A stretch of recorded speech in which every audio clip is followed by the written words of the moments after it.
Olá, pessoal, estamos aqui com o Felipe Dalla Costa. Olá, Felipe. Nós vamos falar hoje sobre o tema eutanásia em granja, um tema que suscita aí muito interesse da cadeia produtiva de suínos. Eu gostaria de fazer algumas perguntas, para a gente debater um pouquinho mais sobre o assunto. Como é que iniciou o seu interesse em pesquisar sobre o assunto? Olá a todos que estão nos ouvindo e nos assistindo. Esse tema de eutanásia em granjas é um tema que ficou por muito tempo desaquecido na ciência e quando eu comecei a levantar quais métodos eram utilizados, como é que era a prática a campo, como as pessoas se sentiram, enfrentou bastante dificuldade, principalmente porque não tinha relatos científicos, tinha algumas citações do exterior, mas nada sólido que pudesse dar sustentação para todo o trabalho que a gente gostaria de fazer. E o meu interesse veio quando a gente começou a trabalhar a questão de insensibilização de bovinos, onde eu descobri alguns equipamentos que poderiam ser utilizados em outras espécies, principalmente agora, nesse caso de suínos, e eu fiquei pensando, como que a gente faz a eliminação grande? Será que é bom para o animal? Será que é bom para as pessoas? Será que a gente está realizando eutanásia no momento adequado? E aí a curiosidade começou a aumentar e eu consegui, em parceria com a Embrapa Suínos e Aves e o Ministério da Agricultura, desenvolver um levantamento sobre quais métodos eram utilizados, como as pessoas se sentiam com isso, e posteriormente a gente conseguiu comparar todos esses métodos, e foi um trabalho em parceria também com a Universidade de Londres, a Royal Veterinary College, onde fica alocado o Troy Gibson, que foi o meu orientador e parte fundamental nesse trabalho. Ai, que legal. E hoje você trabalha como embaixador, da MSD Saúde Animal e sim, trabalha diretamente com a parte de bem-estar dentro de uma empresa. Hoje a gente vê muito isso, as empresas se preocupando com a questão do bem-estar animal. Como que você vê a importância de você investir em conhecimentos, e em extensão para levar isso até a granja, até o produtor, até a agroindústria? O quanto que levar esse conhecimento sobre eutanásia afeta a qualidade de vida dos animais e o bem-estar único, que você falou bastante na palestra, achei bem interessante. O tema de bem-estar único, ele é essencial para a gente ter a produção de um alimento ético. E na academia a gente realiza muitas pesquisas, desenvolve muito conhecimento, mas isso não pode ficar adormecido, ou somente no meio acadêmico. Os treinamentos, a extensão, as capacitações, elas são um ponto essencial para a melhoria da saúde e bem-estar dos animais e principalmente para a gente deixar o mundo melhor do que a gente já encontrou. Então, de nada adiantaria a gente gastar tempo e investir dinheiro em pesquisa e ciência se a gente não conseguisse passar isso para a produção. Então, o papel de embaixador que eu recebi atualmente, ele vem muito para complementar esse gap que a gente tem entre a ciência e a produção animal industrial, que é levar o conhecimento não somente para o campo, mas também para o mercado consumidor. E aí a gente evita de ter diversos problemas de más interpretações sobre o sistema produtivo, como a gente vê muitas fake news, tanto na internet quanto nas televisões, por interpretações equivocadas. Então, nesse trabalho de embaixador, a gente leva a mensagem de forma correta para os produtores, para as indústrias e também para a população em geral. E isso vem de encontro também com o que a gente trabalhou hoje no lançamento da cartilha. Então, a gente teve o lançamento da cartilha da IN 113, que visa transformar a legislação, que é algo mais maçante, mais chato da gente ler e compreender, em algo ilustrável, para a gente poder ter uma melhoria da produção animal e também da compreensão de tudo que a gente faz. Que legal. E assim, como é que você vê o futuro, Porque se a gente pensa 10 anos atrás, o status quo do bem-estar dentro da produção animal, e hoje e daqui 10 anos, no tema insensibilização, eu gostaria que você desse um panorama geral sobre os principais métodos utilizados, as vantagens e as desvantagens, e como que você vê esses métodos e a melhoria desses métodos que já existem para um futuro aí próximo. A gente vem numa jornada de evolução muito grande nessa parte de insensibilização para a eutanásia. Então, a minha pesquisa começou basicamente em 2017, E hoje a gente já tem, a partir de 2020, 2023, ali onde saiu a legislação da IN 103, a gente tem uma regulamentação com um nível, um suporte básico para a gente ter uma solidez de recomendação. Então, antes tínhamos métodos recomendados sem uma validação científica. Hoje temos métodos que a gente conseguiu invalidar cientificamente e outros que a gente consegue recomendar. Então, por exemplo, hoje a gente já viu que a concussão mecânica, penetrante ou não penetrante, ela é muito melhor do que a concussão manual, que deve ser descontinuado. A gente entendeu que a eletrocução por meios caseiros, meios de gambiarras, elas trazem prejuízo não só para o bem-estar animal, mas também para a segurança do operador. Então, a gente conseguiu descontinuar esses métodos. No futuro, eu vejo que atualmente a gente já tem implementado isso a campo, então as grandes agroindústrias já vêm implementando esses métodos adequados, como a concussão mecânica e a eletrocução por sistemas comerciais mais robustos e seguros, já aboliram esse método, então isso já foi um avanço muito grande, principalmente porque ele é um investimento forte, né, que cada indústria precisa fazer, e ele não traz um retorno direto, ou seja, quando eles perguntam o quanto que a gente vai ganhar melhorando essa prática, eu digo, vocês não vão ganhar, vocês vão deixar de perder. Quanto vocês vão perder por uma prática inadequada ou uma imagem negativa associada à sua produção. Né? Então, é esse que tem que ser o foco da produção, não quanto eu vou ganhar, mas também quanto eu vou perder com aquela prática. E eu acredito que no futuro a gente já vem tendo pessoas mais conscientes, principalmente porque vai estar tendo uma troca de gerações na produção animal. Então, as novas gerações não estão aceitando os métodos utilizados anteriormente, mesmo que sejam validados cientificamente, porque alguns não são muito bem vistos socialmente, né? E não são muito bem vistos realmente socialmente, né? E não querem ser aplicados. Então, eles trazem um prejuízo para a pessoa. Então, a gente vê um desenvolvimento de novos métodos e até mesmo a viabilização. Eu vejo a viabilização de anestésicos como barbitúricos ou até mesmo T61 para realização de eutanásia a campo, onde eu tenho uma melhoria do bem-estar dos animais e também das pessoas e uma autoaceitabilidade pelo mercado consumidor, né? Principalmente porque... Você vê o uso dessas substâncias como algo que vai se tornar mais comum? Sim, eu vejo que sim, principalmente no exterior, em situações de eutanásia a campo para necrópsias sanitárias, né, onde a gente vai estudar o animal para entender qual o problema animais de maior porte Exato. Não, até mesmo para animais pequenos, como os leitões e animais de terminação, até mesmo matrizes, quando eles precisam fazer uma necrópsia, as empresas já levam esse sistema de barbitúrico e os kits para fazer a realização da eutanásia, e também em cursos, né?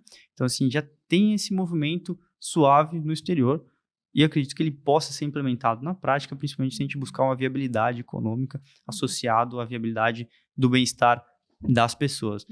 Eu sei que parece ser um futuro muito distante, mas se a gente pensar do início de 2017, hoje em 2023, a gente passou 6 anos, a gente teve uma evolução do levantamento, validação, legislação e implementação a campo. Então, isso é um avanço extremamente rápido que ocorreu.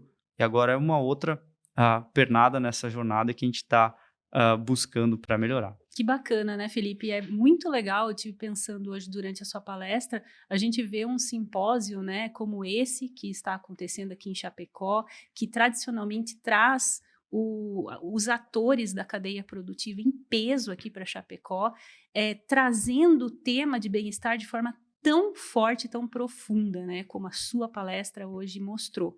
Então, eu fico bastante feliz que a gente está amadurecendo, né, em termos de Brasil mesmo, nesse quesito, de uma preocupação que eu diria genuína, né, sobre o bem-estar animal e não apenas sobre a questão do ponto de vista mercadológico, né? Então, eu acho que é isso que você fala, a questão do público exigir. E hoje, outra questão que eu queria colocar contigo aqui nessa nossa conversa é essa alta rotatividade que nós temos de funcionários nas granjas, né? Então, a gente conversa e as pessoas normalmente se queixam, muita rotatividade de pessoas, né? Que ficam pouco tempo, e aí a dificuldade de treinamento, que você fala muito. E também a questão do bem-estar, da pessoa se sentir bem fazendo aquelas rotinas, e isso acaba trazendo a ideia aí da eutanásia, que é uma rotina, né? E às vezes é diária. Exato. Ninguém deixa um trabalho onde você tem um conforto, onde é confortável de se trabalhar, no sentido onde você tem uma boa remuneração, um bom treinamento e não te afeta psicologicamente, né? Então, a falta de treinamento e capacitações associadas a práticas inadequadas, que muitas vezes, pela falta de treinamento, eles não conseguem interagir ou entender, pode levar, né, realmente a essa alta rotatividade. É só um dos motivos que isso acontece. E a gente tem visto realmente que após os treinamentos e adequações dos meios, a gente teve uma melhoria no conforto das pessoas.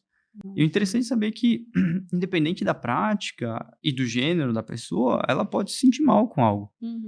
Né? Isso não torna alguém menos homem ou menos capaz de fazer aquilo. Simplesmente uma questão pessoal de você não estar apto, você não estar confortável, não compreender ou também não querer aceitar. E tá tudo bem quanto a isso, né? A gente só tem que buscar o local correto. Perfeito. Então, o nosso líder hoje, o Bolli, sempre fala, não basta você estar no ônibus correto, você tem que estar no banco correto. Então, vamos achar o banco correto para aquela pessoa, né? Nem todos precisam realizar a eutanásia. A gente precisa ter um local adequado, a gente precisa ter uma pessoa apta, que consiga identificar, pode ter outra que faça a realização, né, e eliminação desse animal, e a gente pode conseguir, com isso também, fazer com que as novas gerações e continuem no agronegócio e a gente reduza essa rotatividade. Sim, perfeito. E vou usar essa ideia do ônibus para dizer que esse ônibus ele tem que estar indo para o local certo.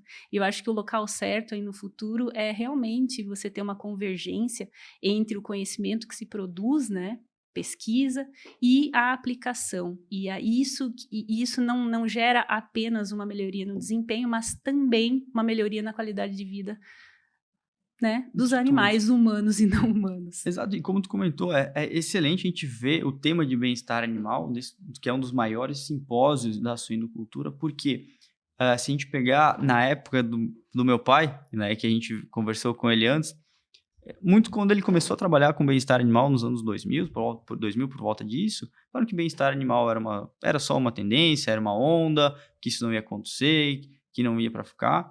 E a gente já está em 2023 e todos já percebemos que bem-estar animal não é uma onda, ele veio para ficar realmente.